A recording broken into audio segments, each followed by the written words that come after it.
Mr. Happy Living here, and I'm happy to be broadcasting from WITV7 in the beautiful Queen City, Charlotte, North Carolina, USA.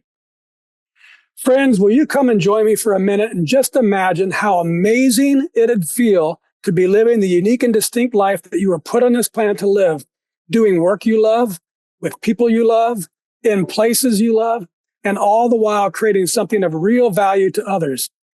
Well, that's what I call a life of significance. And I can tell you, it makes for a very happy life. And so can my friend Morris Shapiro. And he's here to share his unique and distinct journey to his life of significance. But before I bring him on, I want to share a poem that we created to thank him for being our guest star today. We're calling it The Art of Seeing. And it goes like this. In colors and forms, he finds the divine, revealing the truth of an artist's lines. Morris teaches our hearts to pause and behold the art of seeing. It is beauty untold. Through brushstrokes and stories, our soul takes flight, transforming the ordinary into pure delight. He reminds us that art is not something apart, but a mirror reflecting the human heart. So listen in close, let his wisdom advise, and awaken your spirit and open your eyes. With vision and wonder, he'll have you believing you experience pure joy through the art of seeing. Hey, Morris, welcome to the show. Thank you. Thank you, Matt. That's fantastic. Gotta love it. Thank you for taking the time to do that. That's really amazing. So honored to have you write that poem. Thank you again. It's my pleasure. So why don't you get us started by telling us what you're doing these days to make your mark of significance on the world? Well, what I'm doing right now, this moment, is talking to you. And that's pretty exciting for me. And thank you for the invitation. Congratulations on over 200 episodes right now. That's amazing. So well done. Keep up the great work. I'm honored and really flattered that you asked me to participate. I do what I normally do. I scour the world for works of art for our collectors. I spend time with our collectors, educating them, really sort of sharing my enthusiasm and my passion for art. I spend a lot of time with the young people coming up in our company, trying to mentor them. I find that very rewarding as well. And my real passion, my goal is really just kind of turn people on to art. It's such a magnificent experience. And I think it's so important for people to let art into their lives because so many folks are intimidated by art and sort of turned off by it, thinking they have to have a tremendous amount of knowledge or information before they can appreciate it. And that's just not the case. Yeah. Art is available to everyone. Yeah, so give our audience a little vision of what Park West Galleries is. And I've been through your process. You lured me in as what I would call a civilian on a cruise ship. And then I got advanced up to the serious, real art on the more serious trip. So kind of explain the business model so our guests can understand this magnificent work that you guys are doing.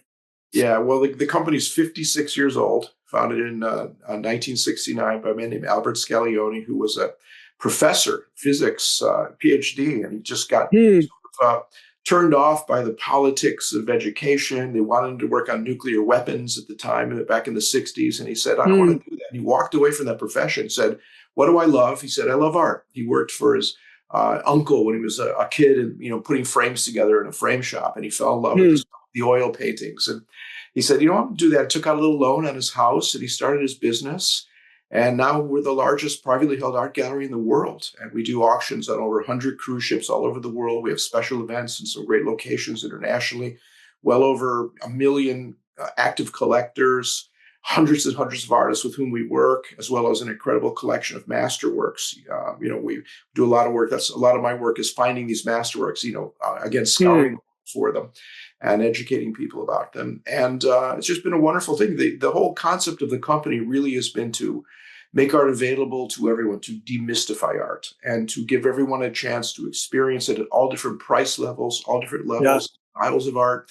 And so that more people have that opportunity to get it out of that kind of elitist environment where it's been really held for so many, really almost a century or two in terms of that sort of snobbish attitude that you find about art in general in so many places today, unfortunately.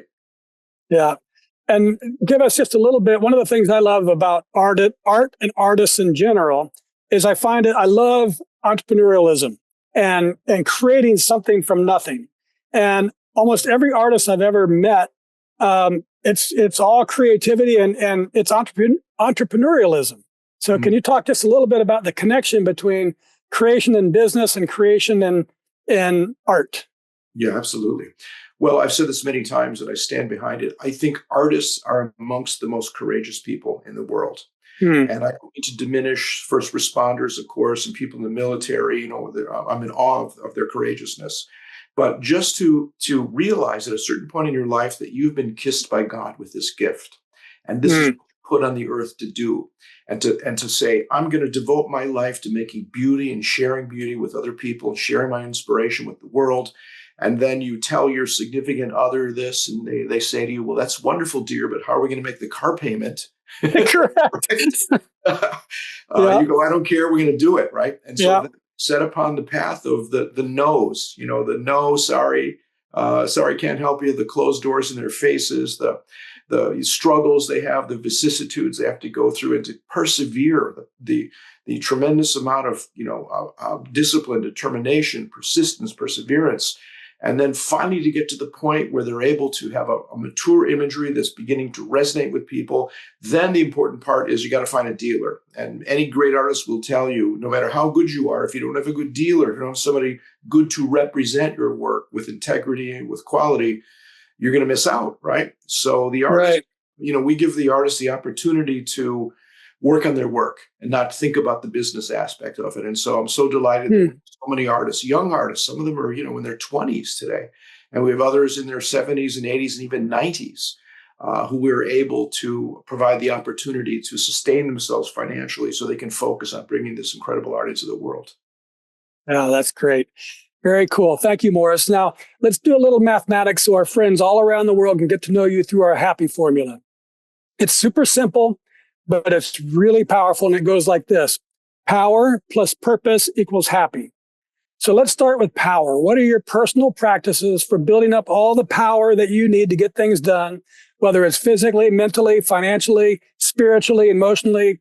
In other words, Morris, what do you do on a regular basis to create all the power you need to take excellent care of yourself and your loved ones and still have plenty of juice left over so you can be a giver to others? What a wonderful question. Thank you for that. Well, I have habits, and I recommend that people form habits. It's not very difficult to do. It's really kind of easy to do once you make the determination to do so. So every day, the first thing I do is I write in my journal, and then I read for a couple of hours, and then I exercise for 45 minutes to an hour, and then I have breakfast, very healthy food. I try and eat really healthy food. And of course, spend time with my wife. We're empty nesters, and so we spend a lot of time together. We have our beautiful little rescue dog that we love. So we'll go out for walks in the beautiful Arizona sunshine. I live in the mountains in Arizona, and enjoy the day, and run whatever errands we have to do. I'm also a musician. I'm a drummer, so I spend at least an hour a day practicing, trying to work on what I call my calisthenics. The technical part of it. And spending time with my colleagues and doing the work that I love to do. So habits, I really recommend you develop them. Find a space, find a time, work it into your schedule, build in enough free time for yourself, and to do the things that come in and interrupt you all the time, things that you really enjoy. I think building habits is crucial to have that sense of accomplishment and success. Yep, and give our audience a little. You and I are getting of an age here. And tell our audience how your habits can shift and change over time based on your life circumstances, your physical energy and power as we age. So how have your habits shifted as you've aged? I think it's even more important as you get older to maintain particularly the physical part of it. You really have to stay active, and you got to keep your mind active as well. And have goals, have very specific things that you want to accomplish, and have a vision. I do a lot of meditating. I do that as well, which is really good for the mind, for the soul. And I do a lot of visualization techniques and goal setting mentally, and also psychologically in meditation. And those things happen. You attract, when you have a mental approach, which is positive and optimistic and energetic, you attract people and experiences to you that support those experiences. Yep. 100%. All right, Morris, let's discuss my favorite power generating concept. It's called a Kaizen state of mind. And it's this beautiful Japanese idea that small, incremental improvements add up over time to yield great big results. And it's so powerful because it's all about mindset, has nothing to do with circumstance. Kaizening life is knowing I can always do something better tomorrow than today. And it creates a gentle, relentless, never-ending power that keeps lifting my life higher and higher day after day after day. So Morris, how does the idea of Kaizening your life help you increase your power to continuously become more so you can keep giving more and impacting more and more lives? What a beautiful concept, right? Leave it to the Japanese to have this marvelous view of the pursuit of joy and pleasure.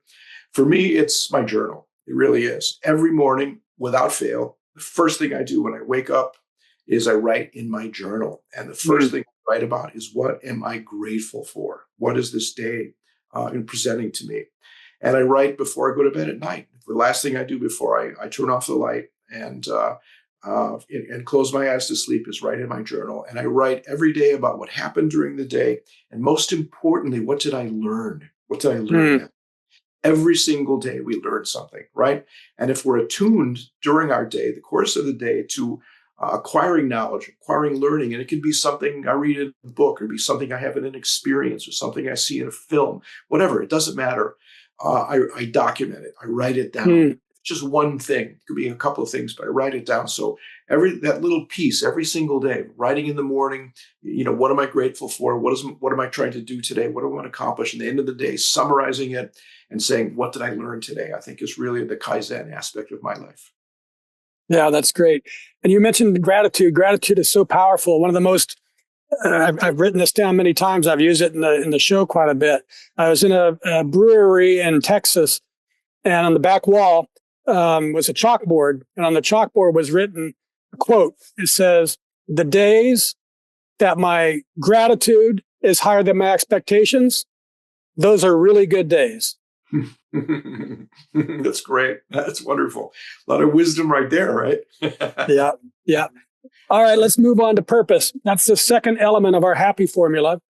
And I've observed that major life transformations, those really big discoveries of purpose, often and sadly come from devastation. It could be addiction, abuse, disease, a death, disaster. Something horrible strips a life to its core, resulting in a big, often unexpected change. However, in my book, Turning Inspiration into Action, which is about paying attention to those things that you're writing down, what inspires you? In that book, I share the transformational process that I've used to discover the purpose of my life through inspiration. So how about you, Morris? Was there a specific moment or event or crisis or inspiration that revealed to you the unique and distinct purpose you were meant to live? Well, for me, it would have to be an experience I had as a child. I'm an only child. I spent a lot of time by myself. I was a very curious child. I'm still a very curious man. And my parents had a very acrimonious relationship. It was a hard thing for me because it was a lot of conflict. And being an only child, it was just kind of put upon me without any siblings to kind of share that load. So it was a challenging thing for me. So I spent a lot of time by myself, absorbed in what I love. But I remember very specifically, I think it was about maybe 6 or 7 years old. And I was looking at a book in my parents' library, and it was on the Holy Land, and flipping through the pages, just a curious little kid. And I came upon a work of art by the great German Renaissance master, Albrecht Dürer. And it's a wood. I think we have an example of the woodcut I sent you. We maybe put it up and people can look at it. And it was a woodcut from the Small Passion series of woodcuts, 36 woodcuts that Albrecht Dürer created in the year 1511. And it's called Expulsion from Paradise. And it's an image of an angel with a sword chasing Adam and Eve out of the Garden of Eden. Great. I remember feeling this visceral feeling of looking at this picture, just going, wow. And, I couldn't articulate any of it at the time, but it's been said that when you look at Albrecht Dürer, it's like experiencing a waking dream because of the combination of the incredible realism in his work and the mystical, metaphysical aspect of what he's portraying. And so I was just drawn to this piece. And I know now I was, drawn to the fact that the lines were forming volumes and space, and of course the composition and the movement and the dynamism and the drama. But I was just like transfixed by this picture. And then I started to draw, and that was it. It was like my gateway drug. Albert, wow. my gateway drug into loving art. I started to, drawing comic books, making my own comic books, my own illustrations and stuff. And when there'd be a project in school, and we do a project on the Middle Ages or something, my project, everybody would turn in like 2 papers. Mine would be like 14 pages with illustrations and stuff. So it was just fun having that path. And so that was the path I took. And it came really from that transformative moment as a child. And I think the important message here is that always be aware of when you're with children that something very powerful can take place when you spend time with children. So don't ever forget that spending a time to say a kind word to a child or show a child something important to you, something you can share with them, can be a transformative experience for them. In my case, it was looking at a picture in a book all those years ago. Yeah, and you mentioned something earlier that, the artists have been kissed by God with this gift of making art. And I think it's not just for artists. It's when you are kissed by God in that moment and drawn to art.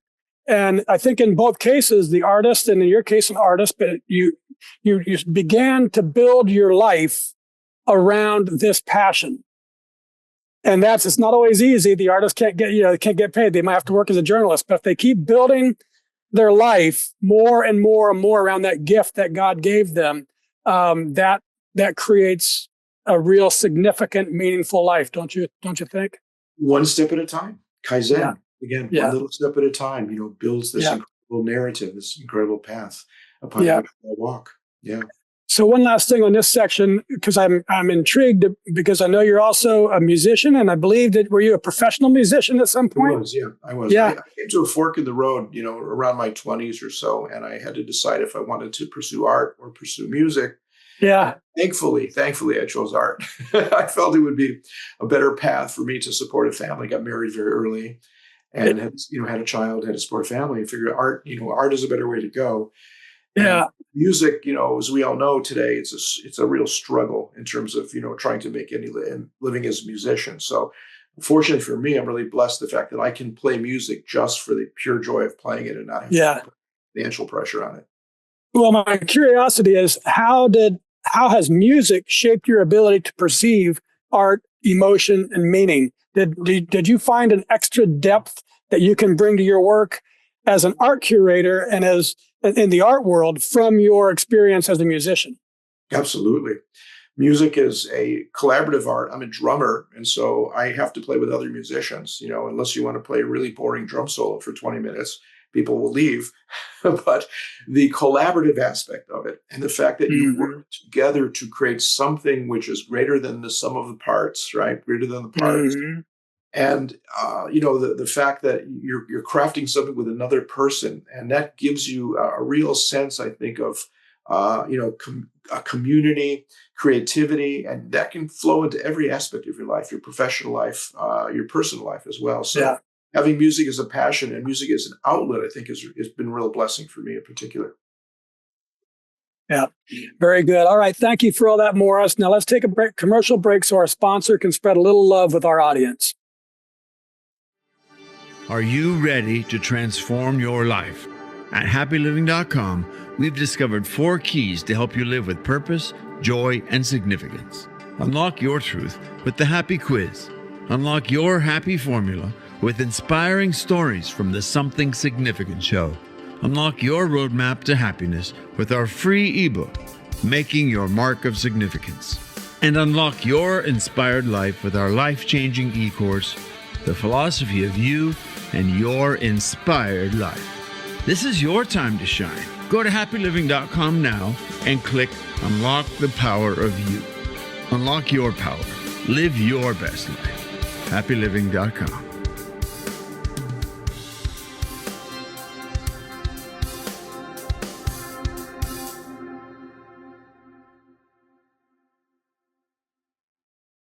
And we're back, and this is the Something Significant Show, and I'm your host, Matt Gersper. And my special guest star today is Morris Shapiro, a celebrated art expert, educator, and philosopher of beauty who spent over 40 years shaping how people experience fine art. As senior gallery director at Park West Gallery, Morris blends scholarship, storytelling, and soulful connection to reveal the humanity behind every masterpiece. His passion for sharing art's meaning helps others not just see with their eyes, but also with their hearts, inspiring a lifelong love of art. Morris, I just love that. And I think you're going to love this article that I found. It's called The Science Behind the Power of Giving. And it tells us that the simple act of giving can be a gateway to discovering your reason for being on the planet. The science confirms it, that when we give our time and our talents and our treasures, it doesn't just help others, but it transforms us too. It helps us to overcome obstacles. It helps us to find meaning, and it helps us to discover our purpose. So I updated our formula. Power plus purpose plus giving equals really happy. So what about you, Morris? Has giving your time and talents and treasures been a powerful pathway for discovering your purpose and for getting through hardships and for bringing real meaning into your life? Again, a beautiful question. Thank you for that, Matt. Giving for me is about teaching and mentoring. And, now that I'm getting up into my autumn years, there are young people that are behind me, and they're always asking me to share with them advice and knowledge and passion. And so to have the opportunity to spend time with these people and to share my passion for art and give them direction and guidance is such a thrill for me. Every time I get to go on one of our cruise ships to do one of our special events, I spend time with the team that's on the ship. We sit down for a couple of hours and answer questions and spend time with those. Well, I do a lot of writing and training and creating videos to train people. So that mentoring is really crucial to me. And the other part of giving is what my life is all about, which is, again, turning people on to the joy of art, the enrichment of art. And so I have, wonderful experiences all the time that give me affirmation for those experiences. People, will write me and tell me how much they love the works of art that they've acquired. I just recently got a book from one of my clients who wrote this book. It's called The Evolution of Western Art. And he got on to art through one of our events, and he wrote me this wonderful, stay in touch with him. And then he sent me this book. I flipped through the pages just to kind of show you, look at this book. I mean, he spent years working on this project of all these artists, and he just sent it to me. It's a reference book because he fell in love with art, based upon coming to our events and having me speak about art. Yeah. So talk about affirmation. There's a person who devoted countless hours to that. So that feeling of having that rewarding experience of other people, taking the path of appreciating the beauty and the joy of art and the enriching experience of the love of art. Yeah, that's great. And so the science tells us that giving to others helps bring real meaning to our lives. And the joy that we feel when we're doing work that creates value for others, as we saw in your face just there, it confirms it. But there's something more to it than just the giving, Morris. You see, I believe that the magic of life comes when you're giving from living in your purpose, in that gift that God gave you. That's when the joy flows, and not just to the receiver, but to the giver too. And even, amazingly, even to people who are witnessing the giving. So Morris, I'd love our audience to witness what that magic looks like in your life. So if you'll sit back and open your heart and have a listen to what people are saying about the impact that you're making in their lives because you're giving from living in your purpose. One person said, some people help you understand art. Others are best suited at guiding you towards appreciation. And then there's Morris Shapiro. Another said, Morris has a world-class mind and is one of the great art experts of our time. Another said, the depth of understanding and his extraordinary knowledge of art and artists, movements and market effects is truly amazing. This person told me, it's said that a picture is worth 1,000 words. In truth, a great teacher is worth 1,000 masterpieces of art. Still others said, I'm not sure I've ever met someone else with his depth and breadth of knowledge in art. He's a teacher, a friend, and a great musician. Eloquent, kind, beloved. He's available, priceless, a legacy. He's knowledgeable, a confidant, and a mentor. Enthusiastic, inspiring, passionate, professional, special, and he's a great teacher. Even after all these years, I still find myself learning something new when I'm discussing art with him. Morris makes you feel a genuine, deep personal connection to fine works of art and the artists themselves. Pearls of wisdom drop from his lips. One thing is certain, there will only ever be one Morris Shapiro. And finally, the man you mentioned, Park West Gallery's CEO and founder, who's called you his right-hand man, said Morris is a scholar with an insatiable desire to continually learn and share art history and insights with our millions of collectors worldwide. So, my friend, how does all that incredible love make you feel? Wow, I'm speechless. I don't know what to say. I'm worried about all those people I have to pay now. Mm-hmm. Oh, that's amazing. Thank you, Matt, for taking the time to do that. That was so wonderful. And like I said, I'm speechless. I mean, I'm just overwhelmed with emotion with those kind words. I'm so grateful to have all those people that feel that way about me and to give me their love back in that form. So thank you so much for doing that. It was really, really amazing.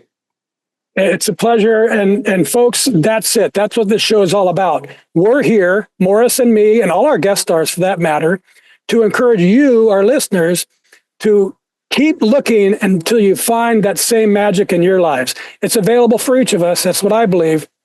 And it comes from this great big happy circle. Giving your time, talents, and treasures is a powerful pathway to discovering your purpose. And then giving from living in your purpose brings a profound joy to your life, but also to the lives of all those around you. So it seems that giving leads to purpose, and giving from purpose leads to joy. So Morris, if I'm going to capture the entire exponential power of our happy formula, I got to tweak it just a little bit more to power times purpose times giving equals happy to the third power. And that's really, truly, deeply happy. Does that sound about right to you, Morris? Oh, that's wonderful. I think that's one of the best formulas I've ever come upon in all my years. Thank you for sharing that. Very good. Very good. Okay, let's wrap things up with the lightning round. I love the power of words and the capacity for great quotes to change lives. So I'm going to read a few of my favorites and ask you, Morris, to tell us what they mean to you. Give us the first thoughts that pop into your mind, because we call this a lightning round. So here we go. This comes from Aristotle, who said, the aim of art is to represent not the outward appearance of things, but their inward significance. Love it. Love it. Plato said, beautiful works of art are whispering truths to us, and we find things beautiful in life because we see what's missing in our own lives. Awesome. This is from Pablo Picasso. He said, the purpose of art is washing the dust of daily life off our souls. Wow. Well, so many great quotes from Picasso. He was the one who really saw that art is not about making the image. It's about what resides inside the image, the magic that exists within each image. I think that's where he really saw the power of that quote. Have you seen this TV documentary show called Genius? No. You got to look it up. It starts with Einstein, and I thought it was a whole series on Einstein, but it's not. It's on 5 different geniuses. Mm-hmm. And Einstein was the first, Picasso was the second. And man, I was just blown away by the depth of the storytelling, and you'll love it as an art history guy. I'll check it out. This is from Sarah Young, and she said, living well is both a discipline and an art. Totally agree. The balance between the mind and the spirit, the heart and the intellect. You have to find that perfect balance between both elements of the human experience. Very good. This one comes from, I'm going to work on my pronunciation, comes from Fyodor Dostoevsky. Yeah. Dostoevsky. Okay. Yeah. And he said, beauty will save the world. I love that because Dostoevsky in particular wrote some pretty dark stuff. He was interested in saving the world.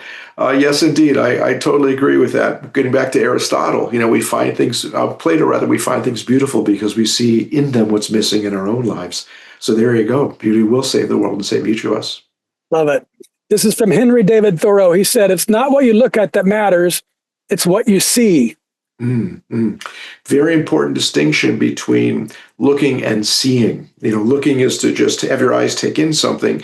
Seeing is making the mental effort to be able to understand what you're looking at and find meaning in it. And that is one of the pathways into appreciating art, most definitely. Very good. This is our show anchor. It's from Goff. And he said, whatever you can do or dream you can do, begin it. Boldness has genius, power, and magic in it. Begin it now. Absolutely. One step. Take that first step and then that second step. You can't make that progress unless you take that first step. And so, looking back afterwards, after you've gone through this wonderful pathway in your life, you look back and realize it began with just one simple step. Now, you made me think about, I almost brought it up earlier, but when you started taking your first steps, could you ever in a gazillion years have imagined that you'd be taking cruises all over the world and looking for fine arts and having this lifestyle that you have had in your life with your wife? Never. And there's a major difference, and I dwell on this sometimes, between the vision that you have and the dreams that you have and the reality. And there's that certain, tension. You need to have the dreams, you need to have the vision, but at the same time, you've got to have the adaptability for what comes at you in reality, because reality really is what will shape your life. And the more prepared for it, of course, the better. But adaptability is crucial. And so reality is what reality is, and we've got to constantly be adjusting to it, adapting to it. Yep. And I would add that when you wrap it all around your purpose or your gift, that's when it takes you on this magnificent journey. I never know I've never gone where I thought I was going, always end up somewhere else. That's always been just spectacular. And that's the message I want our audience to hear. And maybe you can close us out with this, is how has that helped? Even when your journey's taken you a place you didn't want, if it was wrapped up in your purpose, you can get through it. Absolutely. It gives you the strength and the fortitude to do that, because you have that vision and you're able to make that adaptable, transformation and whatever's coming at you. I think that's crucial, most definitely. Very good. Okay, now, my friends, it's your chance to be a giver too. If today's show with Morris Shapiro inspired and motivated you, then please share your enthusiasm with our amazing team at WITV7. They're a 501c3 profit on a mission to educate, empower, and encourage people in need. Every gift matters, big and small, because your generosity fuels real change. With your support and their tireless work, lives are being transformed, and our circle of love keeps expanding. So donate today. It'll do good, and it'll make you feel good too. Morris, I love how you open people's eyes to the deeper meaning that lives beneath the surface of art and life itself. And I admire your lifelong dedication to truth, beauty, and the creative spirit, reminding us that seeing deeply is a sacred act of awareness. And I'm super happy that you've shared your insightful, passionate, and wise spirit on our show today. Will you please take a minute or two and share any parting remarks you'd like to leave with our audience? Thank you, man. And thank you so much for the opportunity. I'm so grateful for it. It's really been fun. And I love the fact that I can reach some other people with that passion, and that you are the facilitator. You're the conduit for this. So congratulations on what you've done. And thank you again very much. I would say that it's important for people not to be intimidated by art. Art is wired into us. It goes all the way back to prehistoric times, the first technology of picking up a tool and making the mark on a surface of a cave 30,000 years ago, and standing back and finding meaning in those markings or assigning meaning to those markings is the beginning of all of human consciousness. So it's wired into us. And the fact that it's been sort of moved into this elitist world where people feel, as I said before, they have to know a lot to be able to appreciate it is not true. If you just open your mind with a curious attitude and explore it and take the path that you love the most. It doesn't have to be the old masters, the abstract artists, whatever appeals to you.